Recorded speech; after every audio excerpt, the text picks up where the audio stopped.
All right, we're going to go ahead and get started. Thanks everyone for joining. Just to introduce ourselves, my name is Matt Cowell. I've looked at the attendee list. I know a lot of you, but my role is Senior VP of Software Products here at Daxco. And with me I have Ed McLean. I am the infrastructure architect. I run the back-end infrastructure team that makes all the servers stay up and running. That's right. And so today we wanted to walk you through a fairly technical webinar. You know, we just did the data center migration for Daxco Operations, Engage, accounting, most of our products. And we wanted to walk you through a fairly technical webinar today and just talk about why we did that, some of the benefits. So we hope to keep this pretty casual. It's a much smaller group today than some of our other webinars. On purpose, we wanted to get it to the more technical audience. So what we're going to do is we're going to pause a couple different times during the presentation today and hopefully have a conversation and answer any questions you have. There's functionality in the GoToWebinar control panel for raising your hand. So you can either raise your hand like this and I won't see it, or you can use the webinar control panel and raise your hand and I'll see it on here. And then when we pause, we'll actually unmute you and you'll be able to ask questions. So with that, we'll go ahead and get started. All right, so the first thing we wanted to talk about a little bit is why we chose to migrate data centers. We've done this a number of times over the time I've been here at Daxco, and it's typically, a few key reasons that we tend to do that. Number one, we had been with our current provider and on that architecture, for the most part on that kind of platform level architecture for about 3 years. And as you know, most of you that are in IT, you probably cycle a lot of hardware out on kind of a 3-year period or something to that effect. So there have been a ton of advancements in some of the key things we use in our infrastructure that have changed over that 3 years considerably. And so it was really just an opportunity. Performance was one of the key things that we were looking for. We were also going into this new environment really building for automation. And what we mean by automation is the ability to automatically stand up new environments. So when we talk about things like disaster recovery, if something were to happen to our data center and we're to go poof, we need to be able to stand up new infrastructure and keep you up and running as quickly as possible. And so to do that, in order to do that, it's key to have things automated. A couple other things on the monitoring side were great advancements that we were able to make in this process as well. And so those were things we were looking for when we were going through the migration. The second area was really the type of provider we were with. So we migrated from a company called DataPipe. Is based out of New Jersey. We migrated to a company called Hosting, pretty original name they have. But what we found in them, and we did an evaluation of a lot of different providers, what we found in Hosting was a company that really believes in the service side, not just this is a technology company, of course they're a data center provider, but they really strongly align themselves with a service mentality or mindset. And so we really liked the sort of culture of the company and their focus on service. They have, if you're familiar with Net Promoter Score, they have NPS sort of built into the process they follow on the service side with customers. And so we just felt a great philosophical match with them. And that's what we were really looking for. We were having some problems with that with previous providers, and so we were definitely looking for that in the evaluation. And then the other thing, and all of you think about this as well when you're making upgrades, is certainly cost. So as technology gets better, what we look to do is, as we've grown, we want to continually flatten our cost curve on infrastructure. So we do not want our cost curve on infrastructure to grow as fast as our capabilities, which is similar mindset to what you probably have. So those were some key areas. Ed's going to walk you through some considerations that we made, kind of going into that process of things we're looking for more on the technical side. Yeah, so the biggest things here are we went through a very lengthy RFP process trying to get to where we were deciding to migrate over and kind of looking what we're going to do. And so some of the key considerations that we were looking at were around system availability, like how we were going to make things more available, what that actually means to us. And for us, we kind of broke it down into 3 different sections. We have the data center availability, making sure that we're actually redundant within a single data center, that the infrastructure inside of there is redundant, and that the application stacks on top of that infrastructure are redundant. What we don't want is any one single failure taking us down on any of our applications, really. So that was kind of what we were looking at to start with. next was around security compliance. Originally, we were set up in such a way that we were very secure. Obviously, we meet all the PCI and our internal SOC compliances, but we had to be able to move very quickly within that. And so we wanted to make sure that we maintained a high level of security also while maintaining our compliance, but also being very flexible and maneuvering very quickly. And we wanted a provider that could not only match what we were doing as far as our compliance, but also be able to take us to the next level and somebody that we could learn from, but also they could learn from us too, to kind of have a symbiotic relationship. The next major consideration was around performance, and this one was huge for us. And we'll get into, I think, a little bit more of this later on, but we did everything from testing, taking the associations that had the highest hit counts, for instance, on operations, and kind of reversing back from each individual data center we were looking at network hop latency and individual like BGP route stack or the BGP route layers to actually look and see how many hops and how many BGP segments we had to go through to get back to those clients. And in fact, we had a few clients out there actually run tests for us on the reverse side and look back to these different data centers and kind of provide that data back. So performance for us was huge, and having a provider that would actually help us with that. Next, we get back into flexibility. We want to be able to move very quickly in anything that we do. So when we need to add a new web server because of load coming inbound, we want to be able to do that at a moment's notice.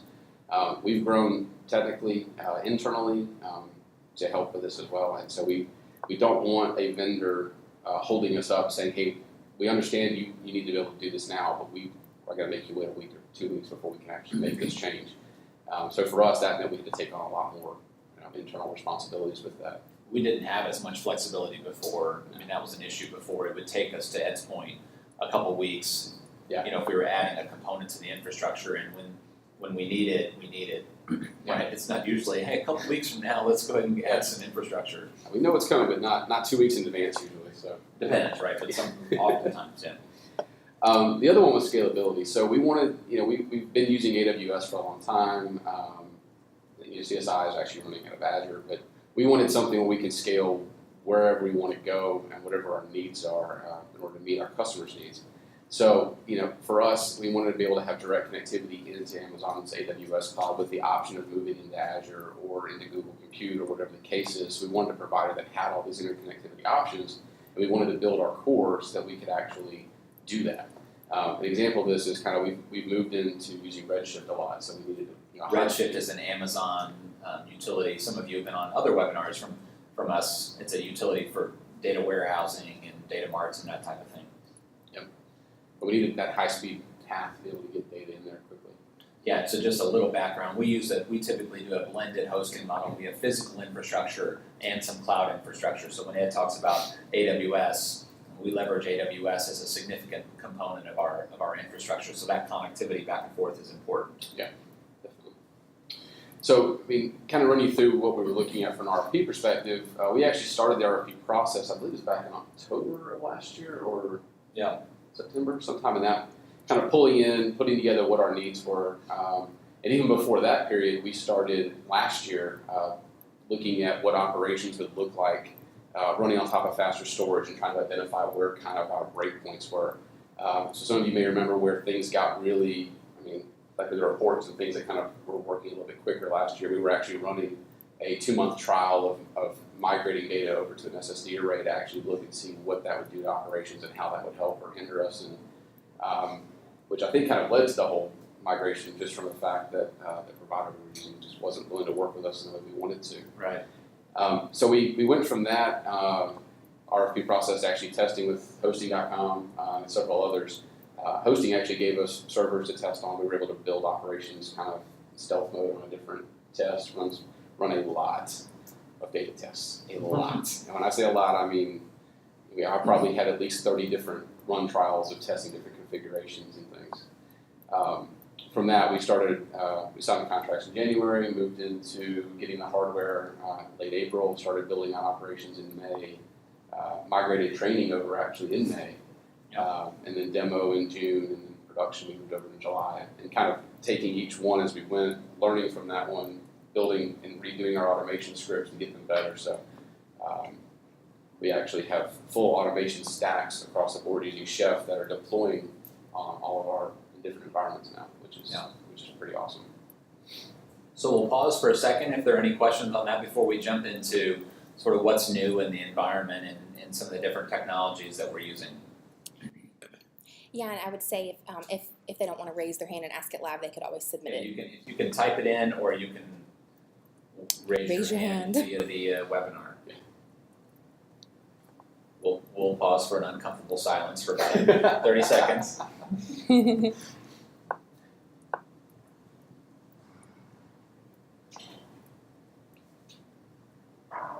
No question. Let's see. We have a question written in. Yeah, the question from Peggy is, can we get a SOC report from hosting? We'll have to check to see if we can get their SOC report.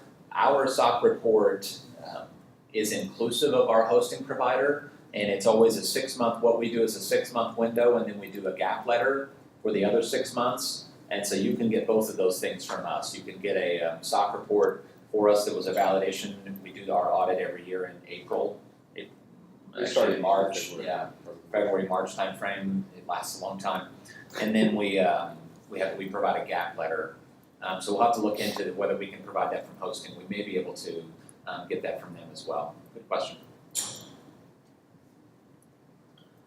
All right, I'll move on. And if you have questions, if questions come to mind while we're going, just go ahead and raise your hand, and then we'll unmute you when we actually get to the next stopping point.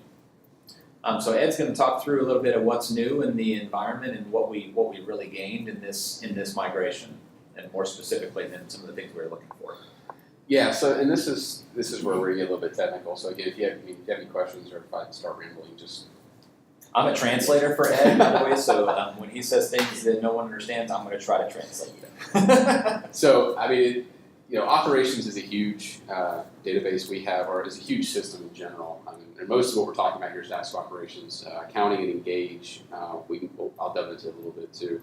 But in general, most of the technology we're using within the hosting data center is for operations, just because of how large it is. So, and to give you an idea, we have somewhere close to 60 terabytes in total data, roughly 10 terabytes in actual operations SQL data across all of our associations. So before, I mean, we were obviously using Microsoft SQL Server. We were kind of using standard edition across multiple servers. And when we started going through this migration, we were like, look, that's standard works for us, but we need the features of enterprise, because we want to be able to do more things. And in order for us to be able to do those things, be able to have faster performance, we need to be able to use more memory, we need to be able to use additional features like Redshift, or not Redshift, but CDC, sorry. To be able to do that, obviously you have to have Enterprise Edition. We also, and we'll get into this in another slide, but we were looking to make our SQL servers more dynamic. And we were using active passive clusters before. We're still using active passive clusters today, but it's we went from 3 active and passive clusters to 15. And we'll kind of delve into that a little bit, but the idea is we want to be able to have that additional flexibility so that we can kind of tune and tweak things as we go and have more control over how different pieces are operating, and be able to allocate more resources where they need it more often. Yeah, one of the key benefits of enterprise is the ability to do indexing from a database perspective. You can do indexing online, and so oftentimes when something is running poorly, we can actually identify while it's running that there's a query that's running, that the query plan is not efficient, and we can actually now do an indexing in real time online without having to wait until later that night when no one's on the system to do it. And that's a big deal, in that we can react in real time, right. From a performance standpoint, which is big. So we kind of mentioned CDC, and this is the wrong CDC. But Centers for Disease Control and Prevention. Okay, never mind. I need that these days. So we're not exactly a comedy troupe here.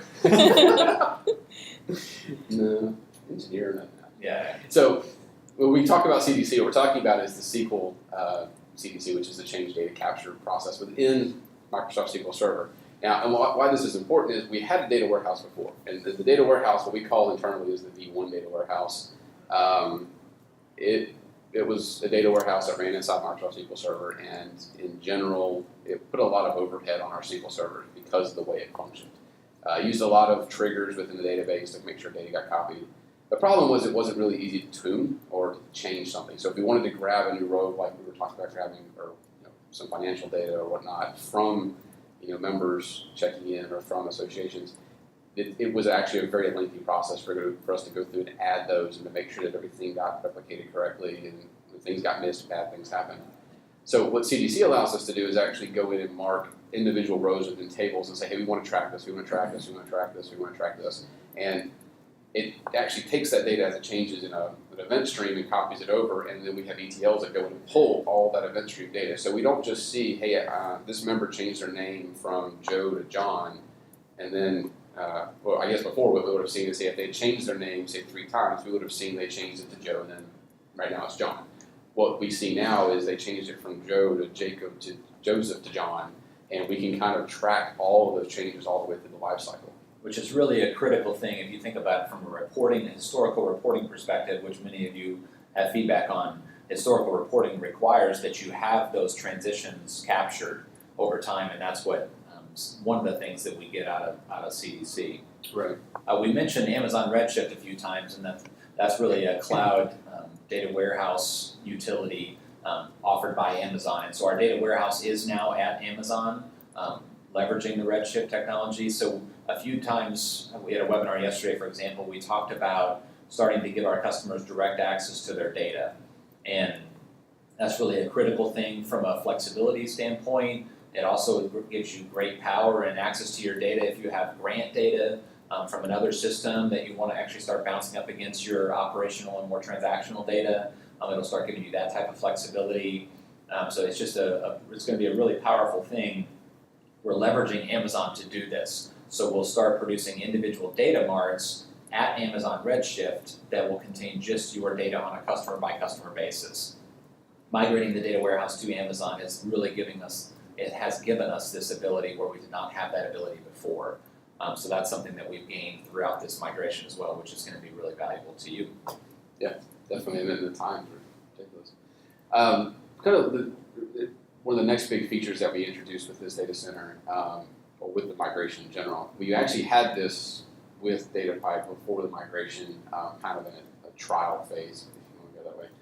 But Dell's Aperture product, and Aperture is a product they acquired years ago, but it's what we use it for is snapshotting our databases in near real time. So we can actually take all of the ops databases, actually all of our databases today. So we're doing this with all of our servers.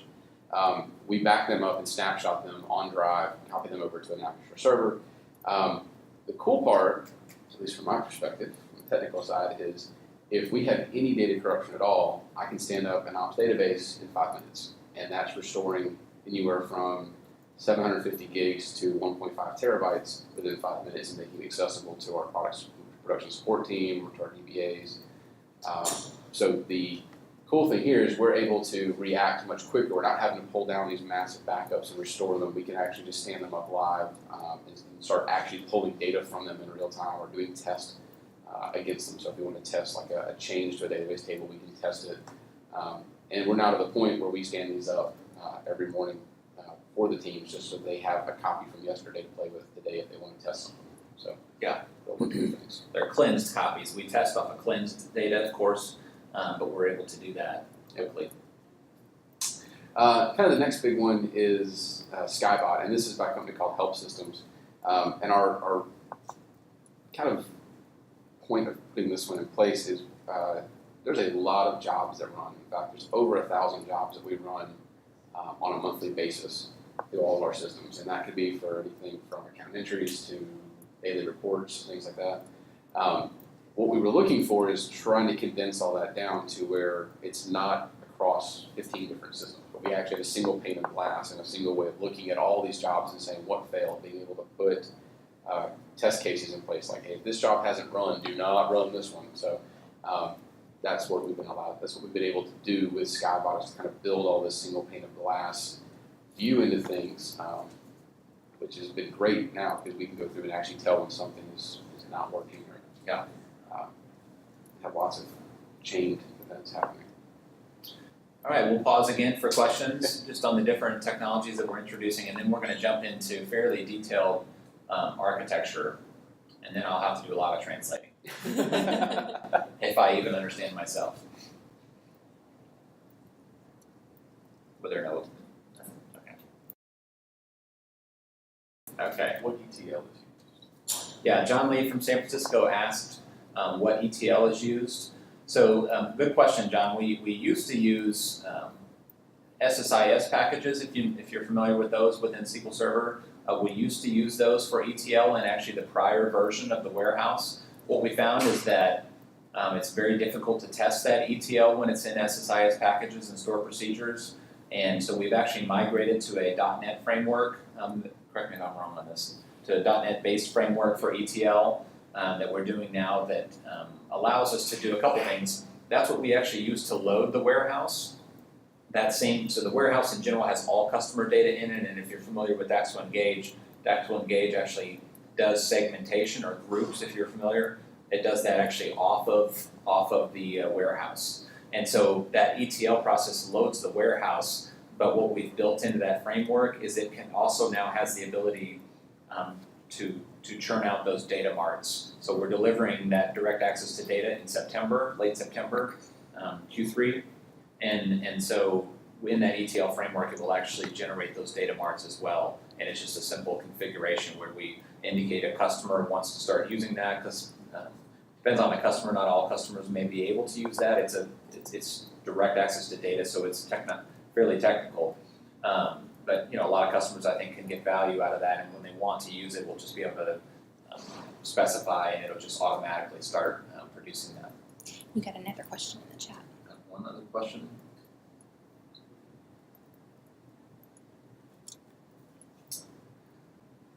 Jeff asked, since copying databases seems to be a lot easier with your new provider, would it be possible to allow us to copy our own training environment instead of having DAX go do quarterly copies?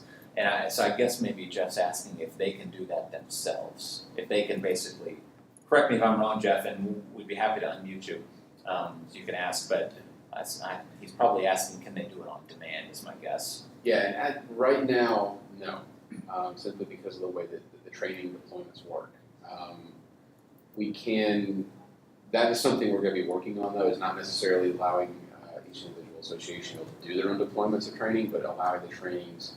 What we're trying to move toward is a much quicker training deployment and being able to do that. So that's a good question, though, because we'll especially if there's an association that wants to do that or have a copy refreshed sooner, we can definitely look into how to make that work. All of our data is multi-tenant, so our customers are hosted in the same environment, basically, which is part of what Ed's talking about as the challenge. We have some people that actually rely on that data living there for a quarter to do their training sessions. So you can't let it be on demand for the entire group. Right.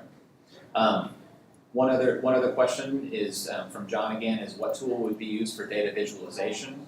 And so that's a good question. When we actually give you direct access to your data at Amazon Redshift, the reality is some of you use Tableau. Like I know there are some people that I see on the list here where they're users of Tableau.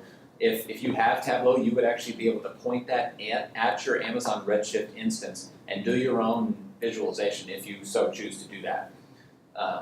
What we currently provide through custom reporting, as you know, is a tool called Logi, from a provider called Logi. We're looking right now, we're going through a selection process on the sort of next generation of that tool, and we have a number of tools we're looking at. One is a tool from a company called Burst, B-I-R-S-T. Another one is a company called Sisense, I think is how you pronounce that. And so that's just a couple examples. Those are just a few that we're looking at. There are many others that we've looked at. And that's where we will take this data warehouse that's now at Amazon Redshift. That's a complete restructuring of our basically OLAP database, our reporting database. It's a completely restructured version of that reporting data house in that warehouse. And that's all customer data. We'll have individual data marts, but that's all customer data. What we intend to do then is take custom reporting, as you know it now. We're going to completely revamp that platform. We're going to choose a new tool, and some of the tools that we're looking at are fantastic.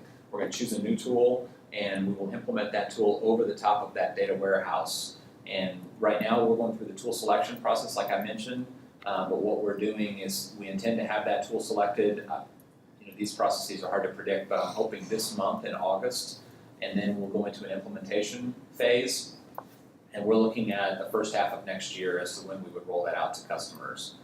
So it's going to be good. It's going to be really it's going to be a much better look and feel, and also a lot more power in what we can provide there.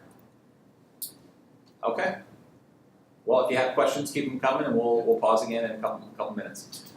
All right, Ed, trying not to go too deep here. This is going to get really deep. So we're going to really dig into the Daxo architecture of actually where our sites are, what we're doing, how we're interconnecting them.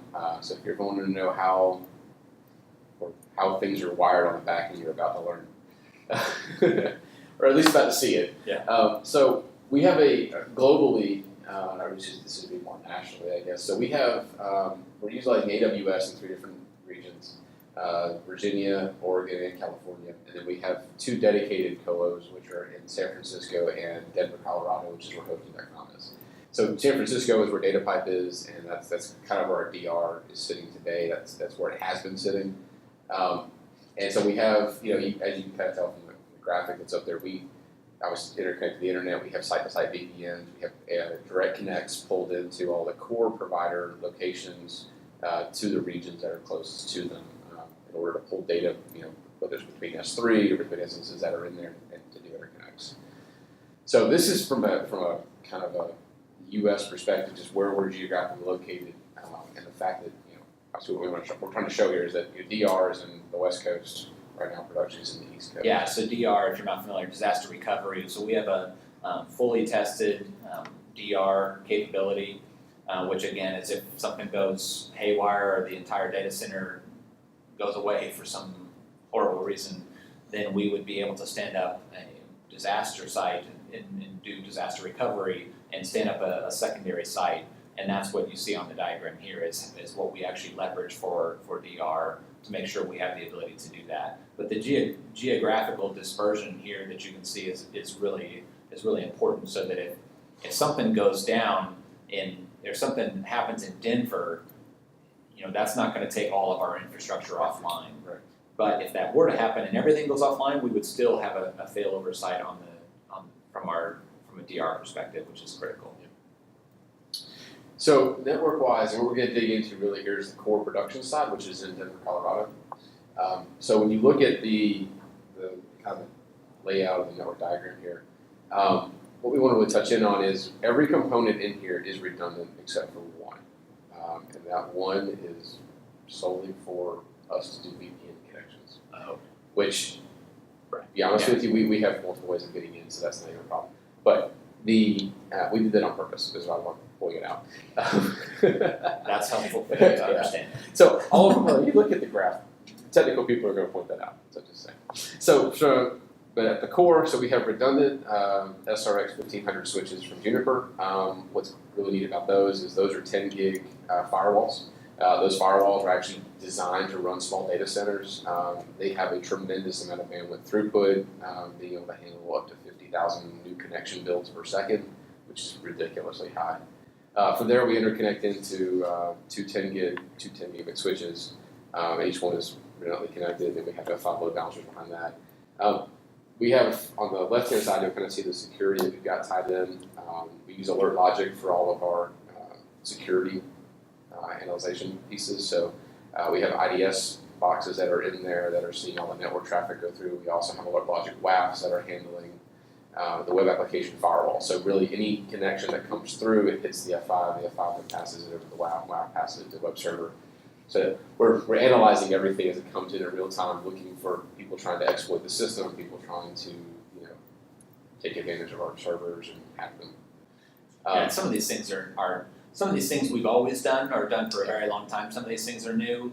The IDS is an intrusion detection system, to Ed's point. So that's constantly monitoring traffic into our systems and alerting us if there's something that looks a little suspicious, Right. Which that happens all the time. So we're constantly looking at those logs. It's just the nature of hosting almost anything that's available on the internet. It just happens constantly from mostly from other countries. We get a lot of traffic. We've had traffic from Brazil. We get a lot of traffic from Asia, and so there's just a ton of stuff going on like that all the time, and it's important that we're monitoring that, which is one of the benefits of being with a company that takes care of that for you, is that most of our customers don't have the resources to do that themselves, so we have to have those resources to make sure we're constantly monitoring that type of thing, and tools like the IDS helps us do that. The web application firewall is a requirement of PCI. It also helps us do that in that it filters all requests that are going in and out. It's not just a network level firewall, but actually an application level firewall, which is good from a security perspective. Exactly. Yeah. So the other big thing here is all the web. So we are running VMware across all of our servers, all of our physical servers, and each one has 4 10 gigabit uplinks, 2 to each core switch. So we have a lot of redundancy and a lot of bandwidth and throughput. And that's been a huge benefit of this, the redundancy that we have in this. We had redundancy before in almost every component, and we have for a long time, but the redundancy we have here is tremendously improved over where we were before. And even on top of that, so one of the things that we worked on with hosting, even when we signed all our contracts, was we wanted to be able to test. I mean, yeah, we got it, but let's test it, right? You never know if it's actually going to work unless you actually pull the plugs. And so after we actually migrated the training side over, and I don't know if anybody's on here that would remember that maybe was there, we actually had hosting go through and yank every cable through all of our servers, and we caught, I think it was 5 core issues that would have impacted us had that issue occurred in after the environment had gone live with production level stuff. But we found issues that we had to fix where maybe drivers need to be updated because something in VMware couldn't handle the fiber channel connection getting unplugged. Yeah. So step into the storage side of things, because this has probably changed them. I wouldn't say the most, but we've done a lot of work here to optimize things. So in general, the big thing to see is we are redundantly connected across 3 access layer fiber channel switches where we don't have any servers pair cross-connecting to the same switches. And we're also load balanced across 3, and each of those have redundant ISL connections, which is an intersite link between the fiber channel core and the access layer. Now, hosting manages all these core switches for us, but we also have oversight into those just due to the load that we put on them to make sure that we're not exceeding any bandwidth limitations across ports, and that we're always kind of sharing that load across them. The other big one is on the back end storage side, right? We've got, if you look at the bottom right hand corner, we're actually, all of the storage for our virtual machines, our servers are actually layered across multiple eMTV and X arrays. This is all multi-link 8 gig fiber channel. And then all of our core operations databases are now actually on an all SSD array from NetApp, and we'll get into that. Yeah, which is tremendous in terms of, again, over the 3-year period, the cost of that type of storage area network or SAN on the back end, the cost of that 3 years ago, if that even was possible at this level, it was unbelievable compared to where it is now. So now it's much more economically feasible for any company anywhere near where we are to be able to do something like that, where 3 years ago it just wasn't possible for us, and the performance is tremendous at that. Yeah, and so what we want to kind of jump on real quick is we tested with an EMC Extreme IO array last year with DataPipe, and when we started taking RFP requests, we had very specific IO requirements that we wanted our vendors to meet.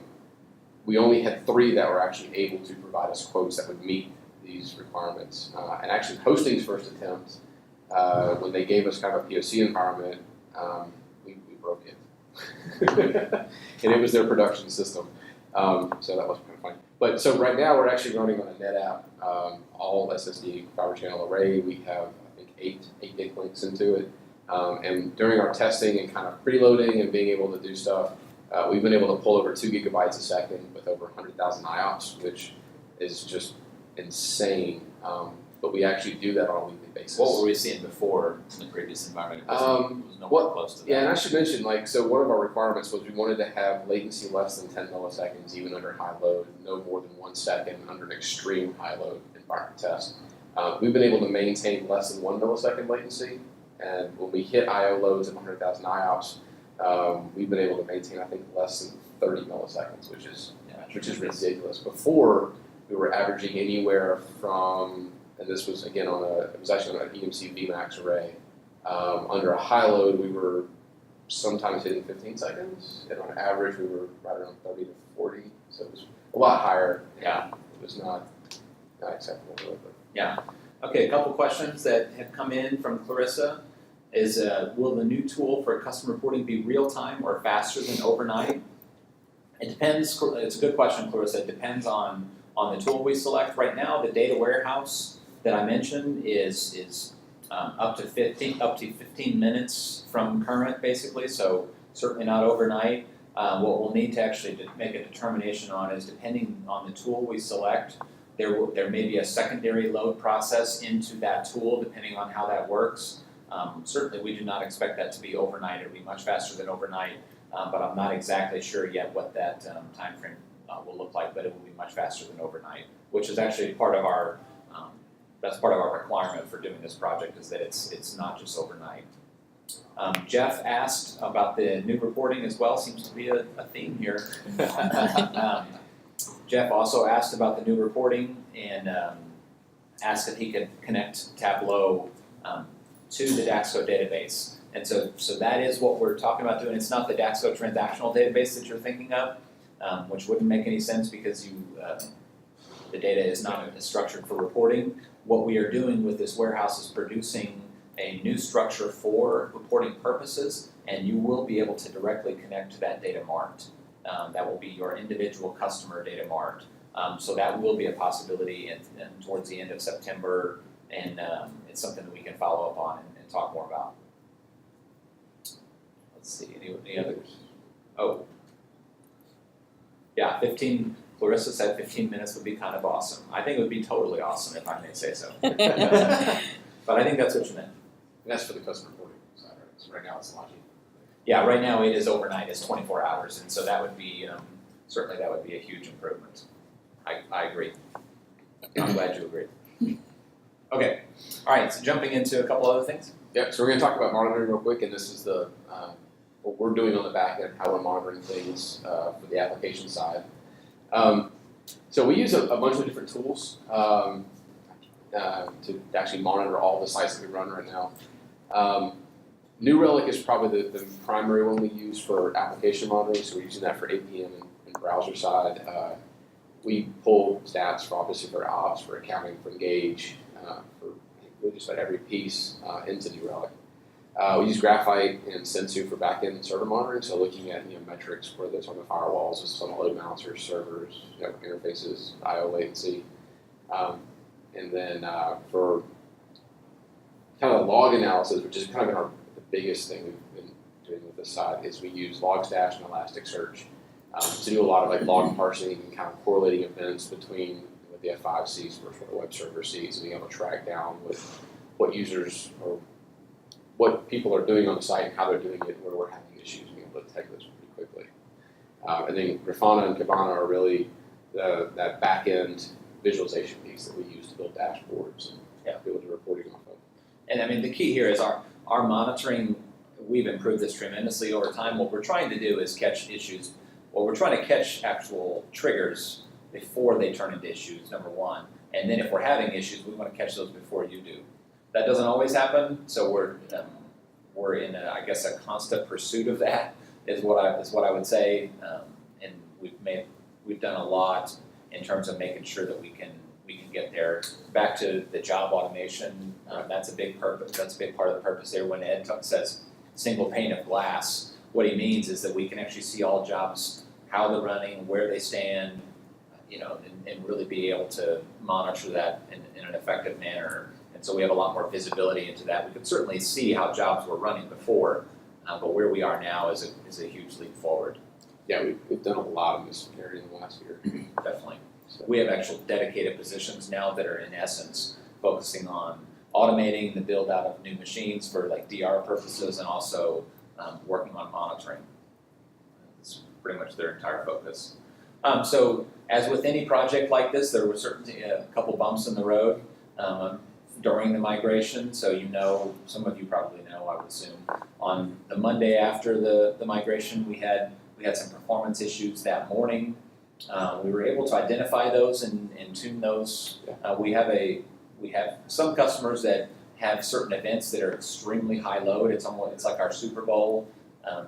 It's like the Super Bowl analogy where you run a commercial on the Super Bowl and all of a sudden your volume goes through the roof. They sort of have those types of events.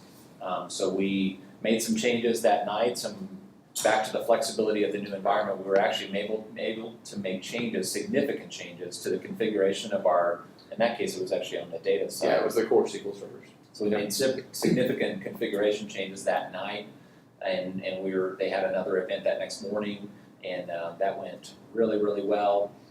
We've had a couple issues on the job side as well, because we did a migration. It wasn't just moving the jobs over to the new environment, it was actually rebuilding all of those jobs in this new tooling so that we can have that visibility that we mentioned earlier, which is going to be a huge benefit over time.